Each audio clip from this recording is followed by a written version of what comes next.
I left it in a ladies' room by accident, and it was still on record. And when I realized, I went back in there and grabbed it and played it back, and I was actually able to hear all the other people in the room talking with her that she said were there that we can't see.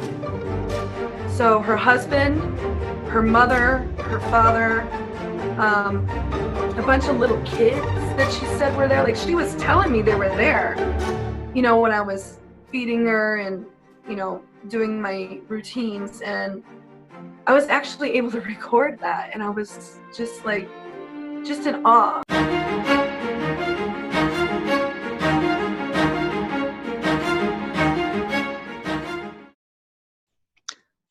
Hello and welcome to Afterlife Topics and Metaphysics. This is Cyrus, and we have a guest tonight, which is Sandra Brothers. And Sandra is a former paranormal researcher of 12 years. And I met Sandra on a near-death experience forum, and she also has a YouTube channel as well. And heard some very interesting things from her about not only the nature of getting into paranormal work and how that can have consequences if you're not careful, but also some really interesting experiences related to life beyond this one, and connecting with people or learning about what people are seeing and doing as they are crossing over. And so really interesting subjects. And so I'm happy to have Sandra here. So Sandra, hi, how are you doing? Hi, I'm good. Thanks for coming on the show, and thanks for having me. And happy I could bump into you online. Sometimes I'm just browsing forums, and if I see something that's really interesting, I really want to like help that person's story get told a little bit. Yeah.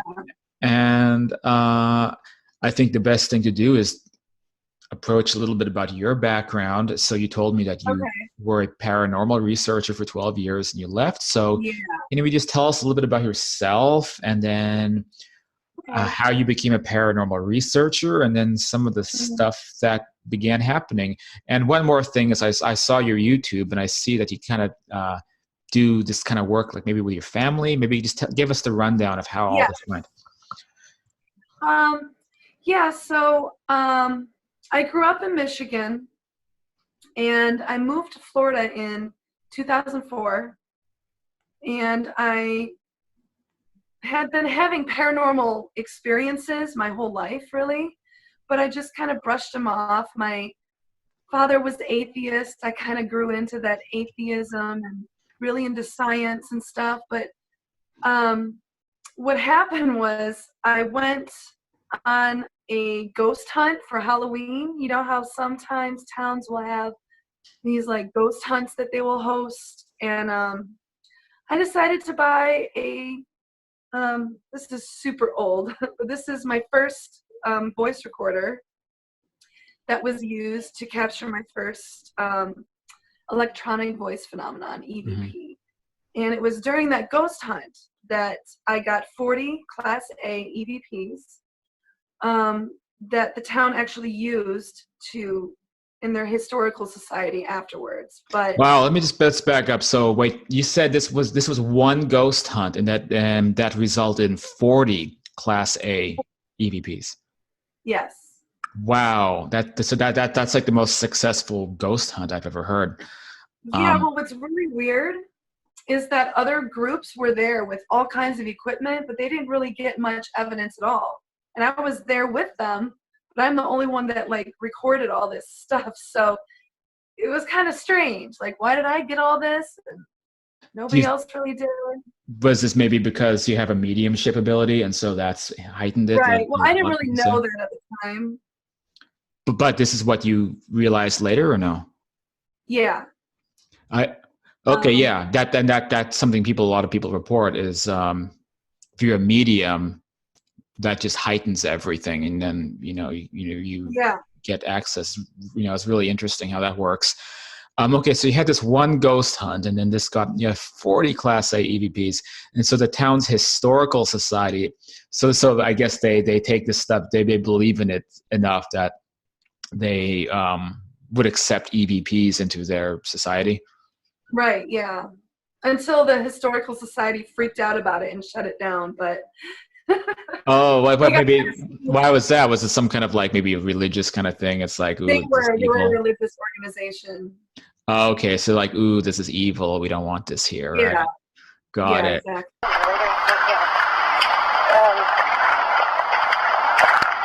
July 2nd, 1963, November 23, November 23, November 23. What?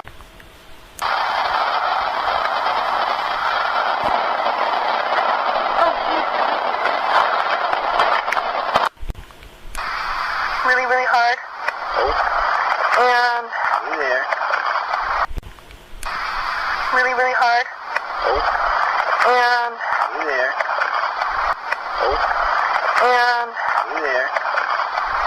it was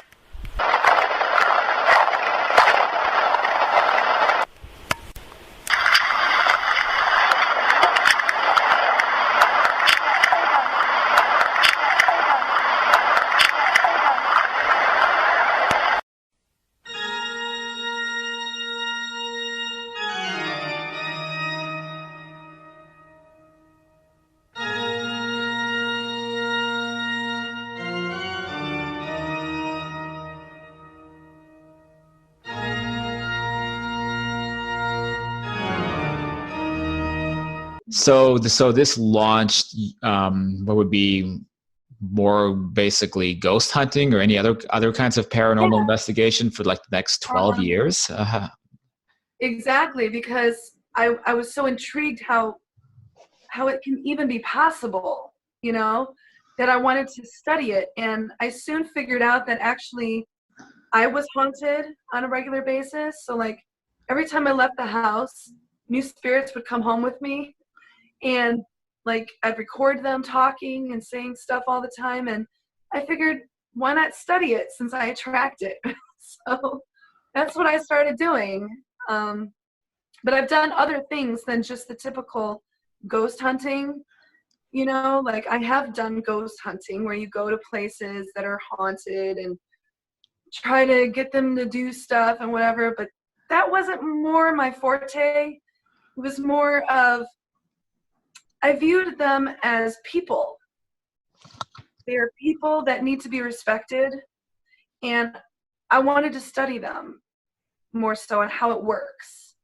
Life after death, just the whole afterlife aspect intrigued me so much, especially probably since I've always had a really big fear of dying.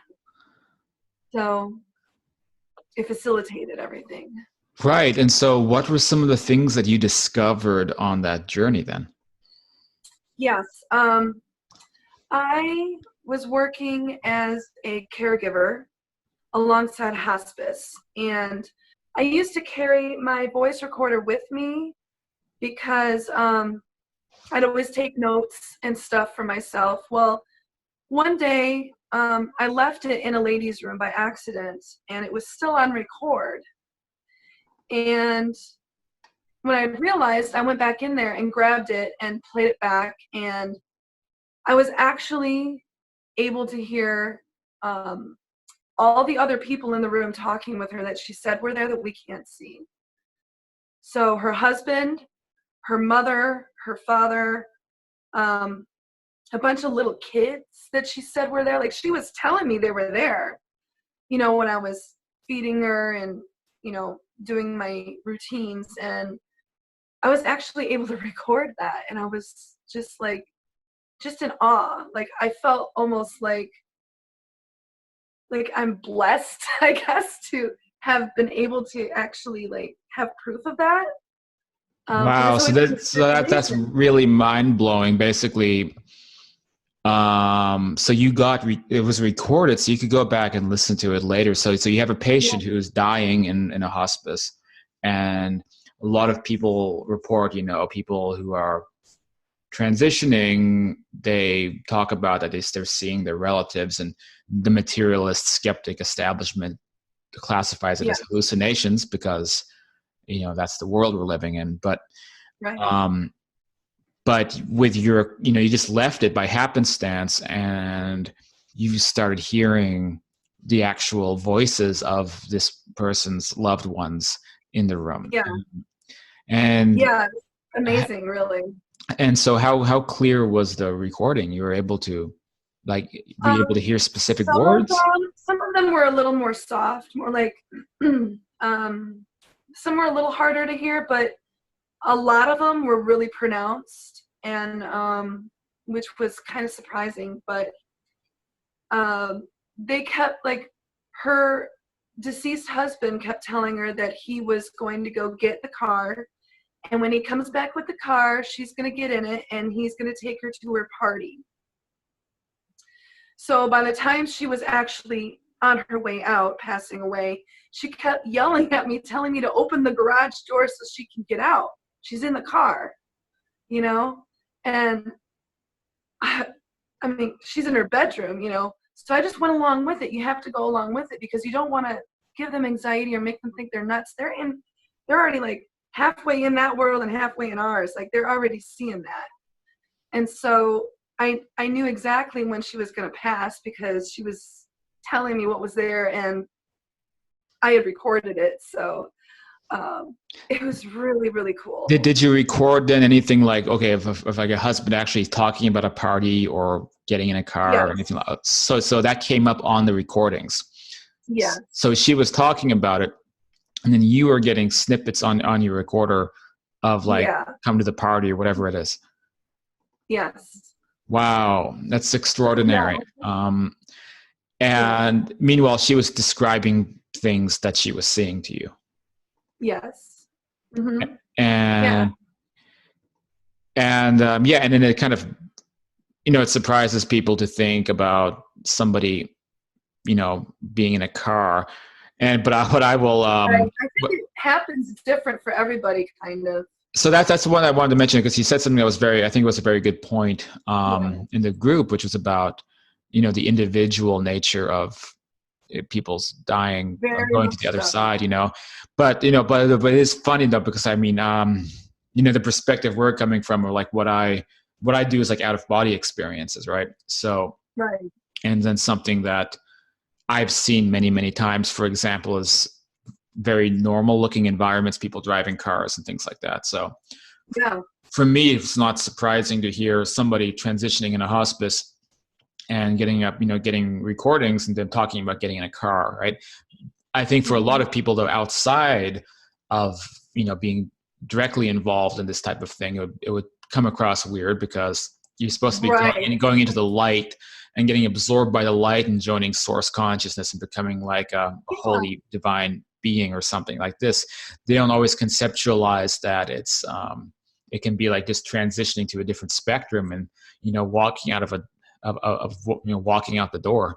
Exactly. And I think it has to do with them making it easier on the person dying to leave, to let go.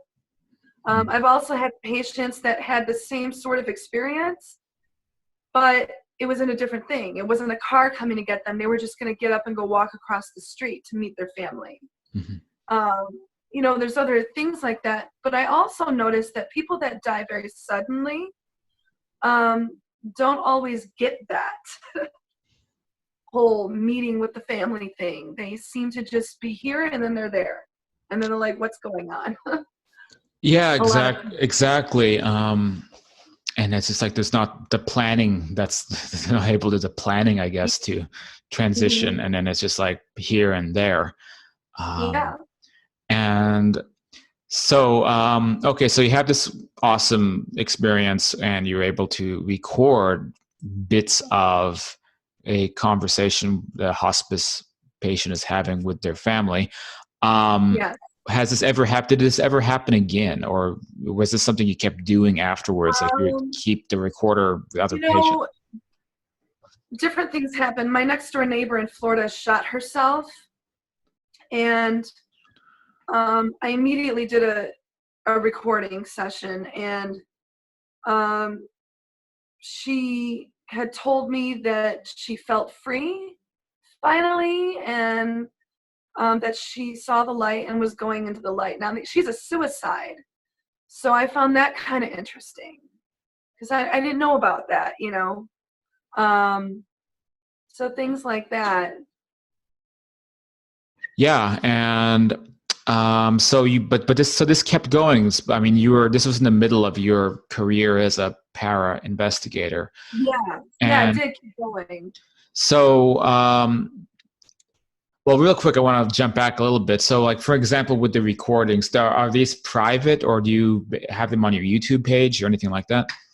Those ones are private Mm. because of the HIPAA law, and I just felt like it was too personal to kind of put out there. You know, I wouldn't want to do that with the families without the family's permission and, you know, things like that. So those particular things I kept to myself. Yeah, makes sense. But I was listening to your YouTube, and you did have really great EVPs, and so I'll put the link down there for people watching this to check it out. And I know it's not active anymore, and you've stopped doing this kind of work, and we'll get into that. I have a Facebook page that I do some stuff occasionally because I still have experiences sometimes, but. So but yeah, I'll put on the YouTube though too, so people can listen to some of the class A's that, you know, because you have a lot, and it's so funny because I mean, you're not like a, you know, like it's not like a well-known phenomenon with you. A lot of the class A's that get very popular, so it's one of those like undiscovered type of things with your work, you know. So I you know, kind of bumped into it, and it's like, wow, there's all these really amazing class A EVPs that people haven't heard, and you know, so I think a lot of people interested in this would be really fascinated to check that out. So okay, so 12 years of this kind of stuff, and that was amazing. But what is another, like, of your craziest experiences or craziest stories during this period of? There's so many. Well, how about we knock it down to like the top 3? Okay. A ghost told me that my mom's energy looked bad and told me to be careful that night. And that night she had a massive heart attack. But we stayed up waiting for it to happen. And so we got her to the hospital quickly enough to where she was fine. Wow, that's a lot of lessons for that. So did you get that contact through EVP?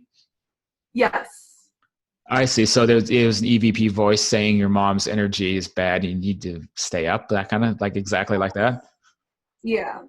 Wow. So, and this actually goes back to a lot of people do like the healing. They say that things like a disease, it manifests on an energy level, like astrally first. So people on the other spectrum can see things when they're about to happen. And actually, Jürgen Ziva, who people watching, they will know who that is, recently had a very interesting post talking about how you can heal yourself if you have the ability to go out of your body by healing your astral body.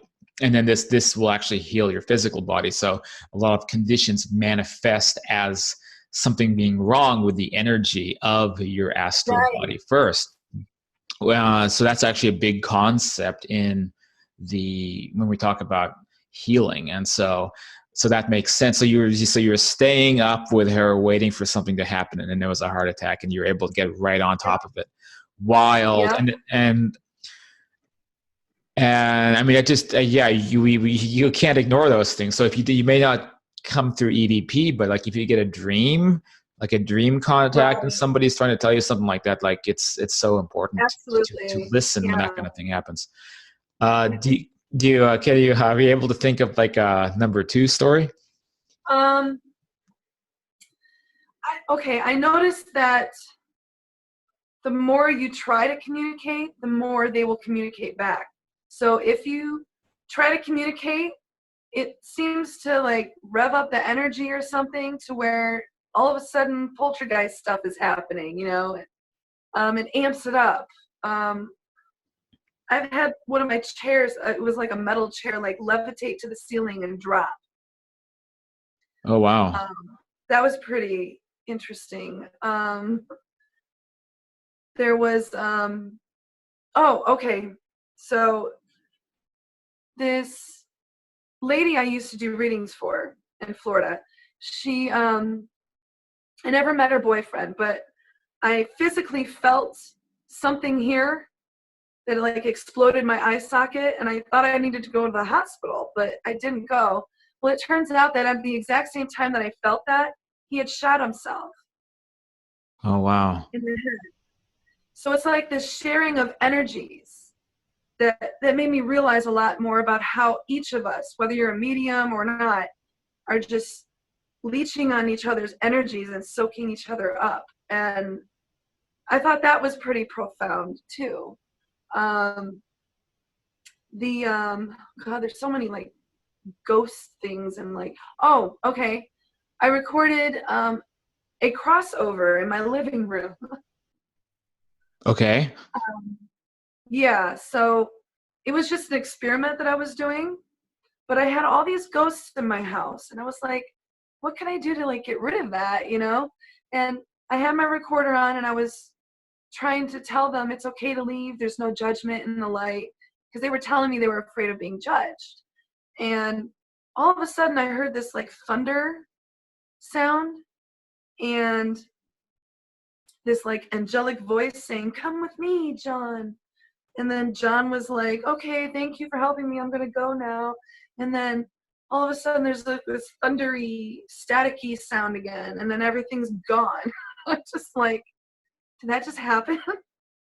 Wow. What I love about this is that it just, it connects so many different things, EVP stuff being connected to the near-death experience stuff, being Right. connected to even like the astral projection type of stuff, and the healing. So it's like it links so many areas together, Yes. which is really, and this is all being done through EVP.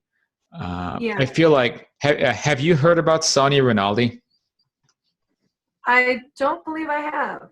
I really hope that you go back on the YouTube channel for this and watch Sonia Rinaldi's interview. She she does EVP and ITC work. Can you hear a noise really quick? It's just my mom walking in the door. Sorry. Oh, no worries. It's fine.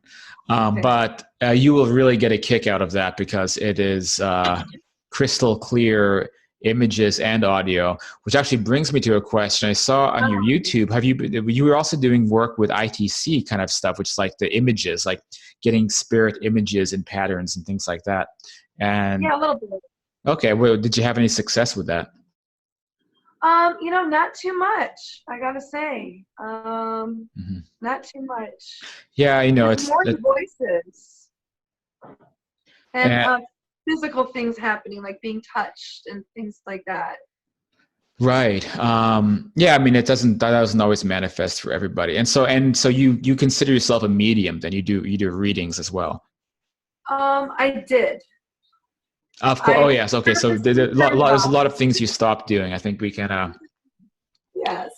I think we can go ahead and dive into that now. So I know that's the other big part of your story. Not a long story. So I wanted to start things off a bit with a very positive, and being able to connect with, the hospice patient and using EVP as a tool to be able to do that.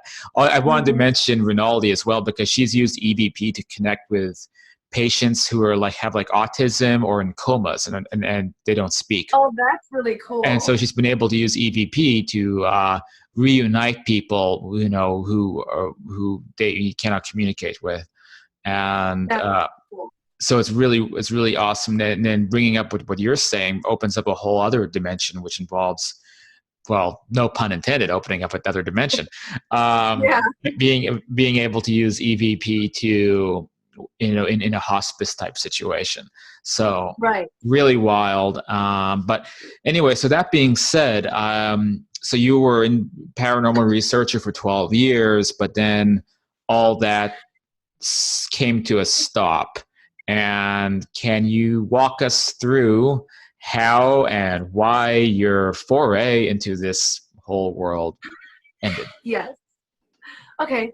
So when I was talking about recording a crossover happening in my living room, also there was another voice recorded. First time ever in so many years, I recorded what sounded like a demon. and I didn't believe in demons at the time. And its voice sounded like the Exorcist movie, and it said, "Don't listen to her, don't go into the light," and all this stuff. Oh, geez. And then I confronted it, and it told me that it enjoys making me sick, and it's going to drag me to hell. Well, I was very sick. I was getting sicker and sicker with things that doctors can't fix, and I'm still sick, but I am getting better now that I'm baptized. But that's a different story. I also noticed when I'm listening to EVPs and doing EVP sessions, I hear the voices change over to that nasty voice sometimes. So it made me wonder how many of these ghosts that I'm talking to are actually just this one bad entity pretending to be all these other spirits to like lure me in or something like that. So I got really, really sick. Every morning I woke up and my lips were blue. I was bruised everywhere. I mean, it was just terrible. Heart problems, all kinds of problems. And I didn't stop investigating just then, but I moved to Michigan, for healthcare, and it followed me. It followed me to my dad's house, and it followed me to this house. It followed me everywhere because I kept recording it, and it kept taunting me. And so I thought, okay, I need to call it quits on everything because I don't know where this thing came from, and I don't know how long it's been with me. And I think in a nutshell, it's gone now from me, but it took a lot. But in a nutshell, I think a lot of these ghost hunters don't understand what kind of danger they're dealing with. They can call themselves experts, but they really are not because we can't see what we're talking to. I'm not an expert, even though I've done it for so many years. We can speculate, but we know that there's an afterlife, but we also know that weird other things might exist too that we don't really know about. And yeah, but brings up the issue of people going into something like ghost hunting, and it's almost like recreational, and right. They only have halfway believe any of it is real, and they don't even care really what happens as long as something happens. So there's ghost hunting shows where back in the day where they want a phenomenon to happen so badly, they say, yeah, sometimes we taunt the spirits or we make them angry as a way to try to get them to manifest. Luckily, I've never done that. Right. And so what I'm curious about, and I don't know if you have an answer, but it's that your work as a researcher, it wasn't even like that exactly. So why is it that you think a negative entity ended up attaching to you? Do you think that any of it could be related to something personal or something about your psychology that attracted it? Or is it directly because of an investigation you did?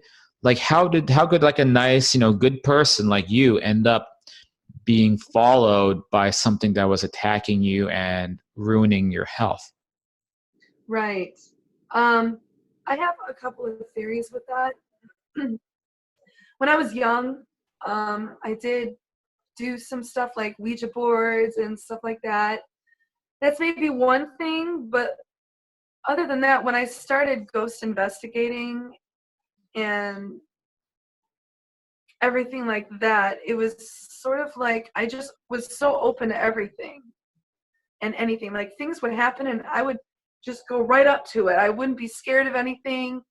I think it sort of maybe used my curiosity, as a way to get in, if that makes any sense. Because I am more curious than the usual person, unfortunately, which is good but bad sometimes.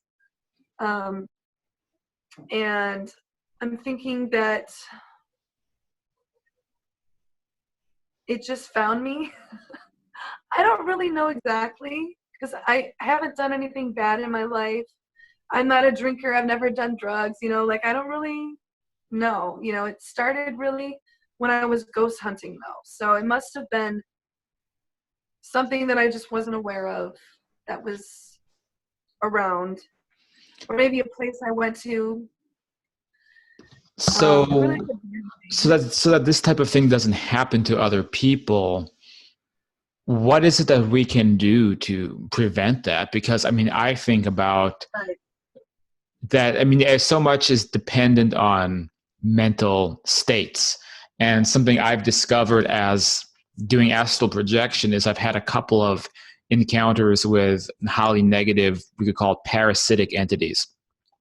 And what they wanted to do was to get me to submit.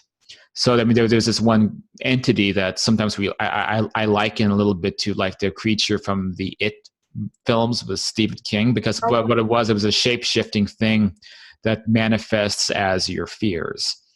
And other astral projectors have encountered similar entities, but its main thing, all it wanted was for me to like almost like mentally or even verbally consent to agree that it's going to be my master. And that's all it wanted.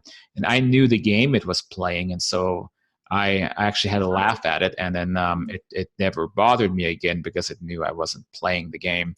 But what I've speculated about, and I've told this story before, even on this channel, was, you know, if somebody would have encountered that who didn't have a fortified mind, then what would have happened? I mean, if I had agreed, or if I had been like, oh, please don't hurt me. I submit.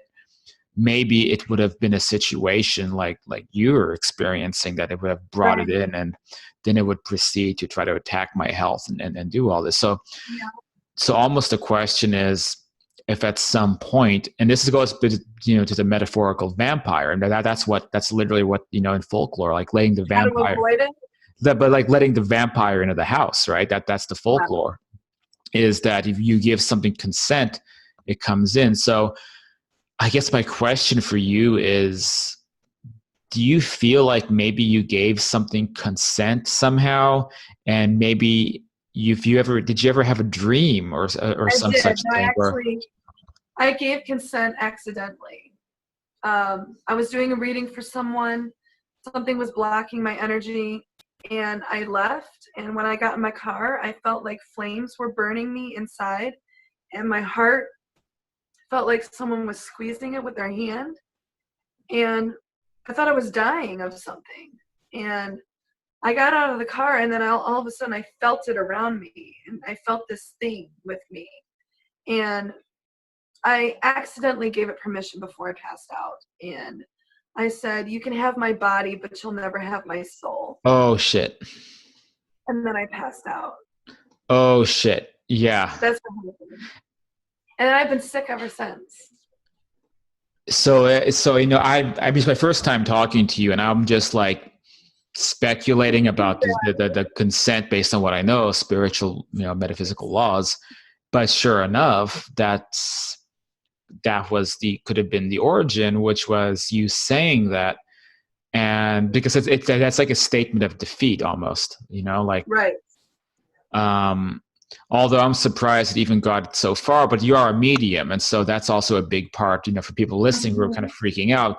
If you're a medium, it means that the door is open a little bit. Something can get in further. Yeah, I think we're just easier to be attacked. Like, we get attacked a lot, I guess. And now here's the next thing. Before I open it up to people, patrons who want to ask you anything. Now, there's this funny thing about magic, which is that when everybody agrees that something can do something, then that thing starts to become real. And you mentioned that this stuff stopped after you were baptized. Is that correct? Yeah. Well, I mean, it kind of stopped a little bit beforehand, but everything left like the instant I was baptized. Because I was done in my house just kind of recently, actually, like a month ago. Mm-hmm. And so this was part of the process of purifying yourself from, you know. Yeah, it took me a few years because I'm not one that's into religion at all whatsoever. But for me, I had a religious experience on my own when I was like near death 2 years ago, and I kind of just use that as my own faith-based thing, and I don't label it as a religion. It's my thing with Jesus, you know, but I'm not like, I don't want to label myself, you know, because that's when it gets weird. And so I took those 2 years to kind of really get into what I believe and what I feel from God. And some weird stuff happened that I totally believe it now. And nobody told me, nobody coached me. I don't go to church, nothing like that. It's just almost an experience you have to have on your own to understand it. But after the 2 years was up, I felt confident enough to get baptized. But I'm allergic to churches. Sure. Because I'm allergic to like air and food a lot. It's part of my illness. But so like immediately everything cleared out of here. Everything felt so nice. People would come over and they'd be like, wow, it feels really good in here. I went out and they looked at me and they're like, wow, you look really nice today or something. Like, you know, like people couldn't figure it out. And yeah, that's what happened with that whole thing. And I'm actually getting better. Slowly, but I am getting better. And yeah, I mean, and then did somebody say, so you had like a near-death experience as well? I have a pre-birth memory. Uh-huh. And my near-death stuff is more of like the void, or like I'm not dead yet, but on the rim. Anaphylaxis is a thing that I experience kind of often. And something happened to me where I had this dream and God showed up. And then this nurse that took care of me in the hospital doesn't exist, but she was praying for me the entire time. And while she was praying, my anaphylaxis just disappeared without medicine.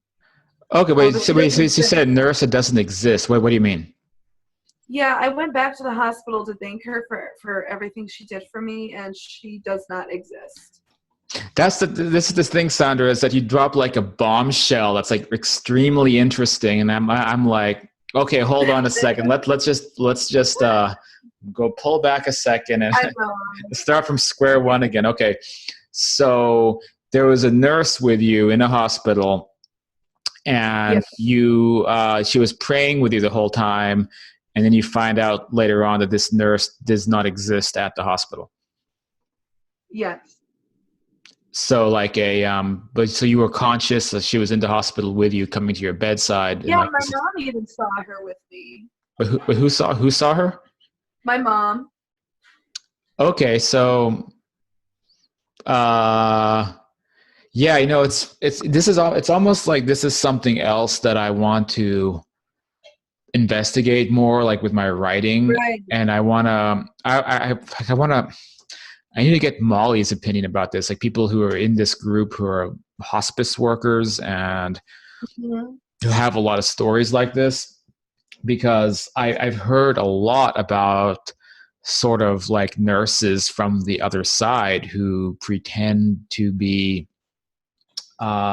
working in a hospital, but really, well, as religious people would call angels, but it's people who live on the other side who are like, right. blending in with us in hospitals to be able to help people. But you find out that they weren't ever actually working in the hospital, because what you're telling me is something I've heard quite a few times.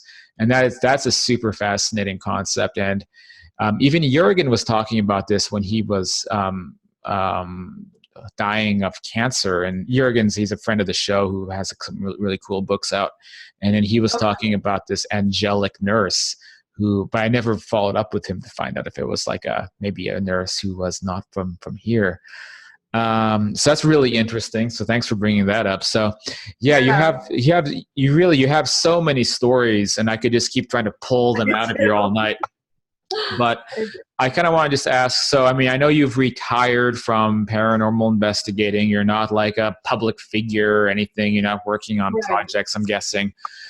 Usually I try to ask guests if they have some project or something that they're coming out with or they want people to know about. But for you, I mean, you've stopped ghost hunting. You just have the old evidence left over from those days, and that's it? Or is there anything you want to tell us about?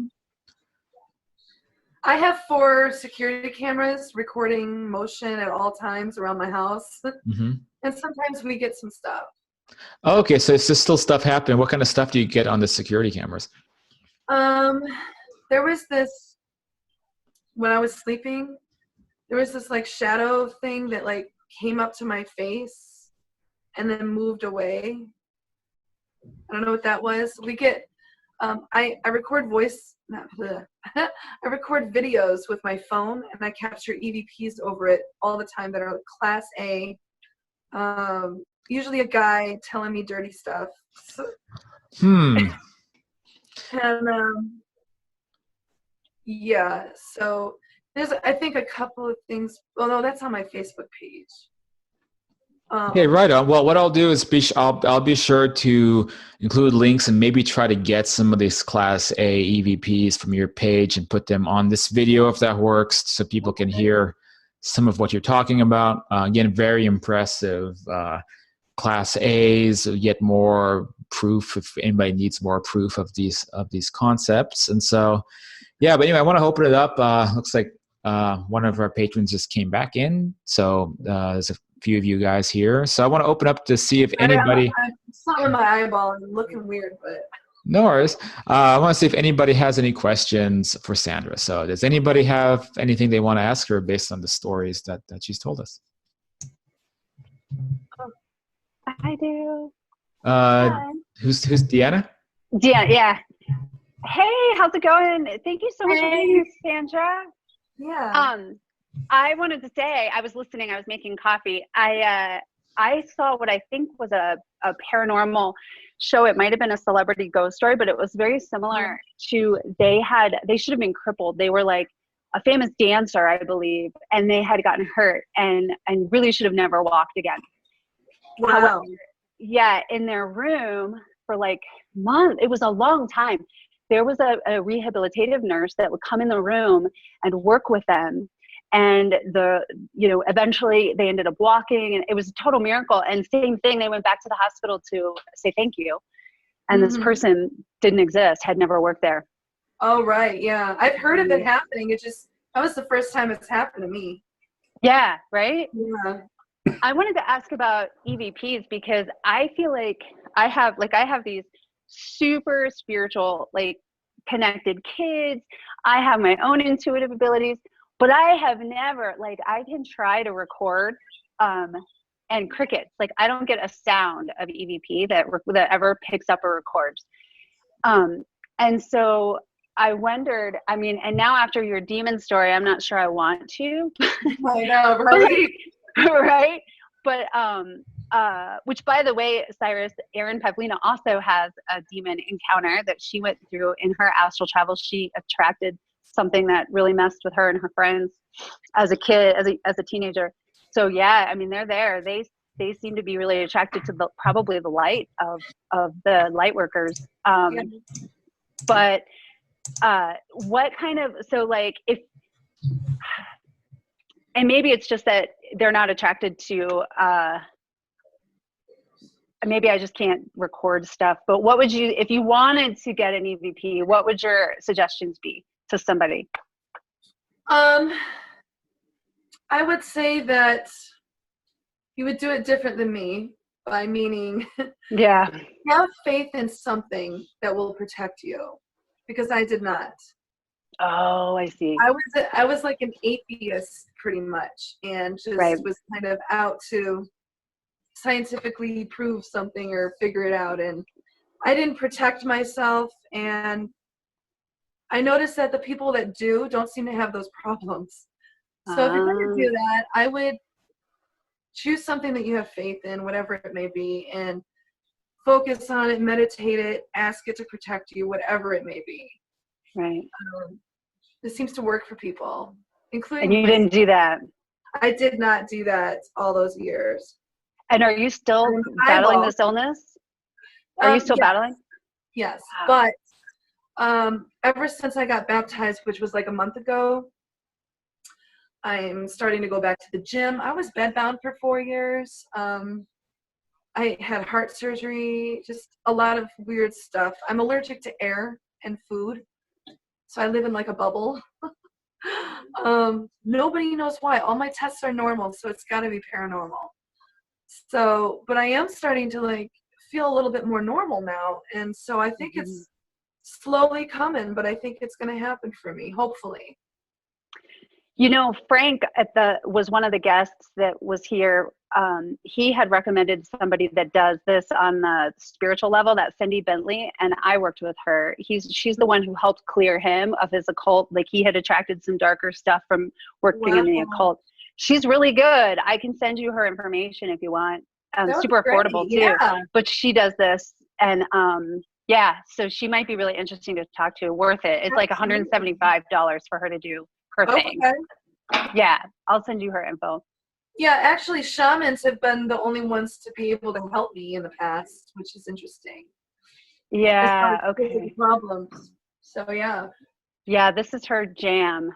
And she's super out there, don't get me wrong. Like, when she sent me the report, I was like, okay. It's like, but all I know is that I didn't have any kind of a dark thing attached. But I know that within a week of working with her, I felt way better and lighter than I have maybe ever. So wow. I don't know, man, but it's worth $175 just to give it a shot, especially with everything that you've gone through. So, I mean, if you're interested, if you feel led to it or resonates with you, yeah. Mm-hmm. Yeah, that could be helpful. Thank you, Deanna. Does anybody else have any questions for Sandra? It's not really a question. It's just kind of like a statement. But, it seems like you've had such success with this EVP stuff. I mean, I've never heard of anybody having, I haven't come across anybody having that much success. Maybe something's trying to shut you up, trying to stop you, and what is it that's going to get her to stop? Send in the Kraken, right? Let's scare the hell out of her. Make her stop it. Yeah.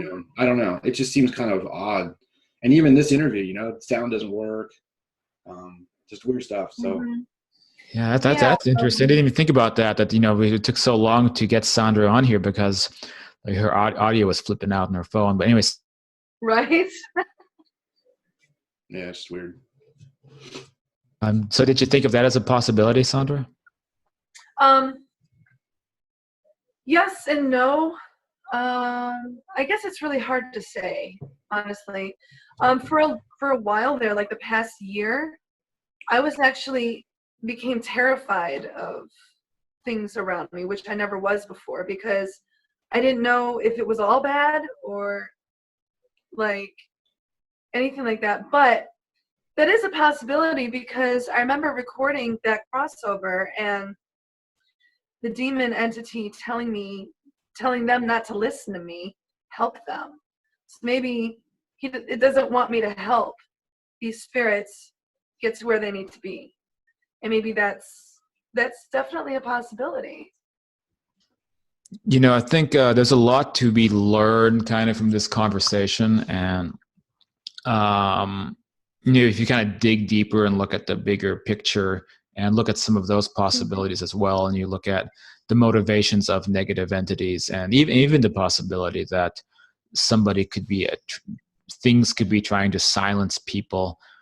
And even as this relates to kind of, some people theorize that it is like there's like a spiritual war, and negative entities are huge, powerful interests that wants people to be ignorant and vulnerable. And what happens if society started waking up? It would leave no room for negative entities to be able to feed, and on the big picture of things, it's like, so the people who do this kind of work are the enemies of those entities. Now, I think the most important piece of advice, or people watching who need something to take away from this, or who are interested in exploring the other side, is exactly what Sandra said, which was to have a faith in something. And doesn't mean you have to be religious, but if you have a connection to like spirit guides, if you've had experiences with these types of things, even your deceased loved ones, but also, a higher power or systems of higher powers, or even if you want to call it God, and developing your relationship with that and being connected to it, and then being able to step into part of this world, without having to worry about these types of things happening. Because I think you told a lot when you revealed that you got into the work as an atheist, because being an atheist to me makes a person very spiritually vulnerable, because people who are atheists, unfortunately, who describe themselves especially as materialist atheists, it's like there's nothing there. There's certainly no walls up. There's no defenses.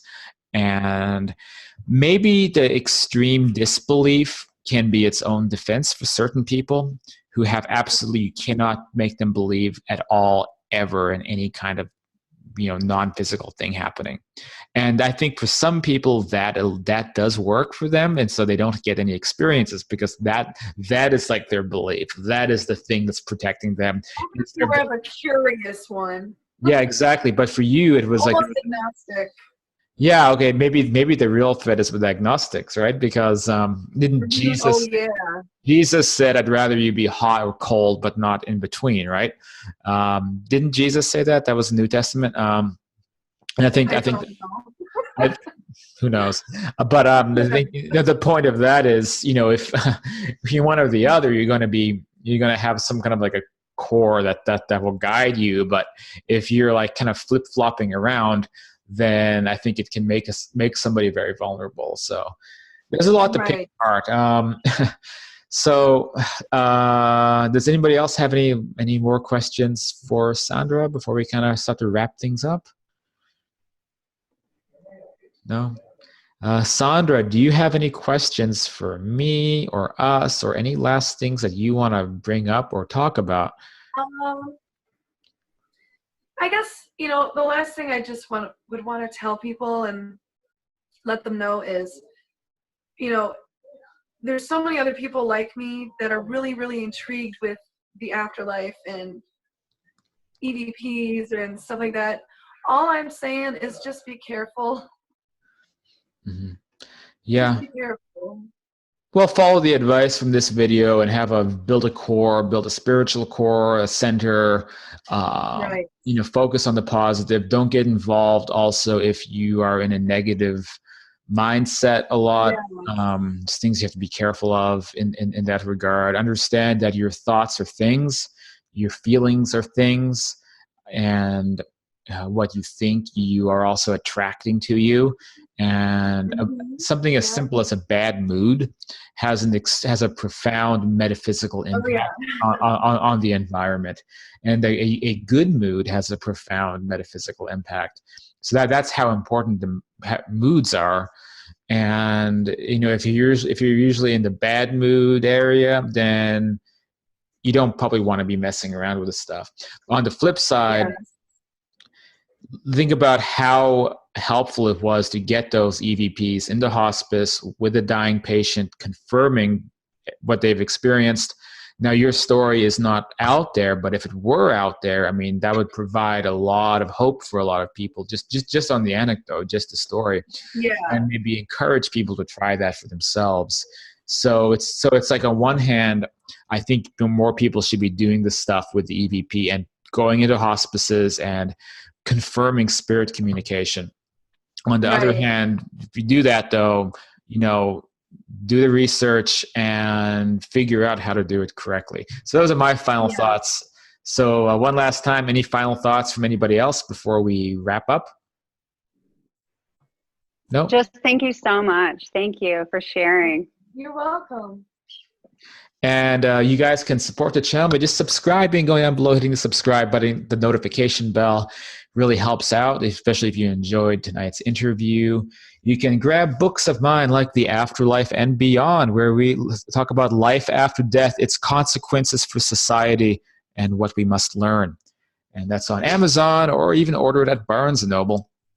And also you get involved in classes like this one at Afterlife University, afterlifetopics.com/university, where you can go behind the scenes with interesting guests, whether it's authors or major personalities, or people I pluck out of the internet ether to bring on and tell their story, like Sandra. So you can get involved over at the Afterlife University, and then that helps put food on the plate while I focus on this kind of work and juggle a lot. So it really helps. And I guess that's about it. And so I will see you guys on the next video.